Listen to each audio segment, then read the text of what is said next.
So before we get into Java, I just want to give you an outline of how the programming language works. So let's start from here. As we everyone knows that a computer is an electronic device which can understand only zeros and ones, right? So but how we can able to communicate with a computer if we want to tell something to a computer? So what they did is in 1940s, so there is a scientist called David J. Wheeler. So he created a language called assembly language or low-level language, which looks like this, what we can see it in the screen. So using this kind of instructions, he was able to communicate with the computer. So initially he wrote this kind of instructions to communicate with electronic delay storage automatic computer. But if you look into this instructions, right, so which is not very easy to understand by humans, but somehow he can able to communicate with the computer, but which is not readable by any other programmers or developers, and that's why they call this kind of assembly language called as low level languages.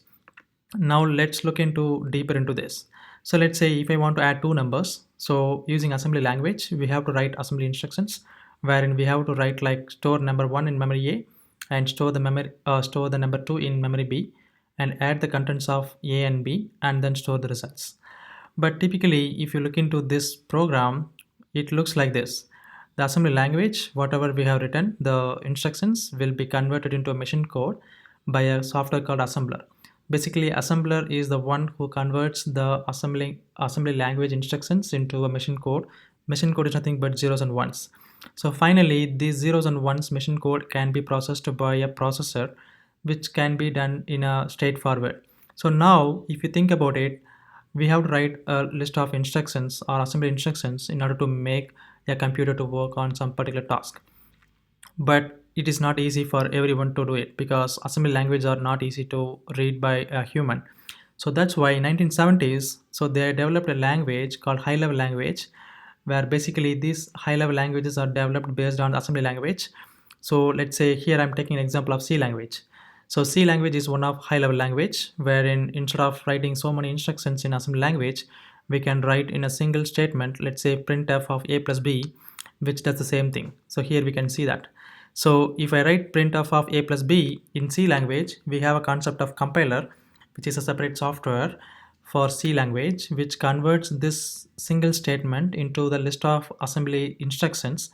And again, assembler converts this assembly instructions into a machine code and then finally processed by the processor.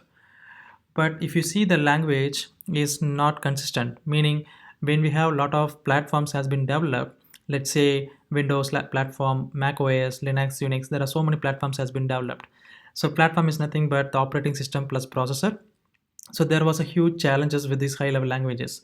So C++ and other languages has an issue with this, because if I write a code in C and if I compile that code and if I run it in only C for that particular platform, but I cannot run it in another platform. That's the reason where we have a Java in place. So this is the beauty of the Java, why it was created. So basically the scientist called James Gosling plus Sun Microsystems, they created a language which has to be run on any platforms. So that's they created a language, and initially they name it as the language called Oak, and then they rename it as Green, and then finally they name it as Java, which is a cup of Java. So basically in 1995 they created a Java which can run on any platforms. Basically we can write the code in once and then we can run the code in any platforms.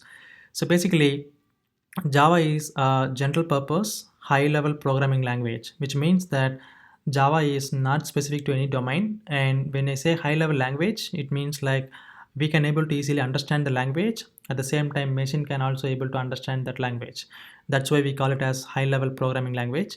Secondly, we call Java as class based, meaning that in Java everything is class. Basically class is a blueprint of what we are actually defining in Java. Basically we have separate videos wherein we will be defining of what is class, what is object and everything in detail. But high level we have to understand that within Java we are writing everything as class, and also object oriented, meaning Java is object oriented because everything is we are writing in Java is around in and around of objects. And also as I said, Java is a platform independent because we can write a code once and we can run on any platform. That's why we call it as Java as a platform independent language. Let's get deeper into a Java language, how it looks like. So first of all, when I say like Java language, whatever we are writing, the file, the program, the set of instructions, we call it as source code, which will be saved as .java file, which typically looks like this. So in this example, we are looking at a hello world example. So wherein we have a public class hello world. Within that we have a public static void main. There is a method. We will go in detail about what is class, what is method, and how it all works. But for now, we have to understand that whatever we are writing in Java, that file we have to save it as .java file, and that Java file will be compiled by a Java compiler into a .class file, which means that like the same Java file will be converted into a bytecode, which is zeros and ones, which typically looks like what we are seeing in the screen, which is also not able to understand by humans, right? And what we are doing is we have a concept of JVM which sits inside the RAM. Whenever we download a Java from online, when we install a Java on our machine, we will also have a JVM in it. So which is the heart of a Java language, which means like JVM is specific to each platforms. So this JVM is the one who is actually reading this class file and convert that into a machine native code, which is nothing but zeros and ones. So basically that native code can be processed by any kind of processor. It can be a Windows platform, it can be a Mac OS, it can be a Linux or Unix or anything, etc., etc. And that is why we call Java language as a platform independent. The reason is we are writing a program once and we are running in any platform.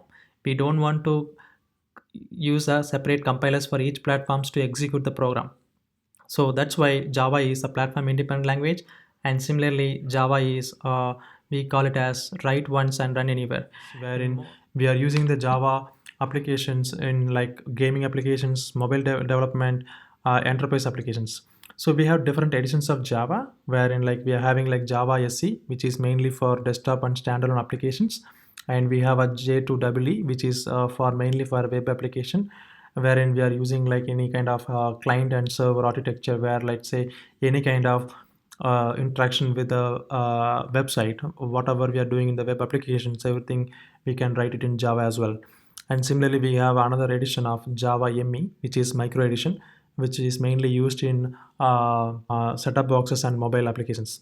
But don't worry about anything. Now we are good with what is Java. Let's get deeper into each concepts in the upcoming further videos. Thank you guys. Bye bye.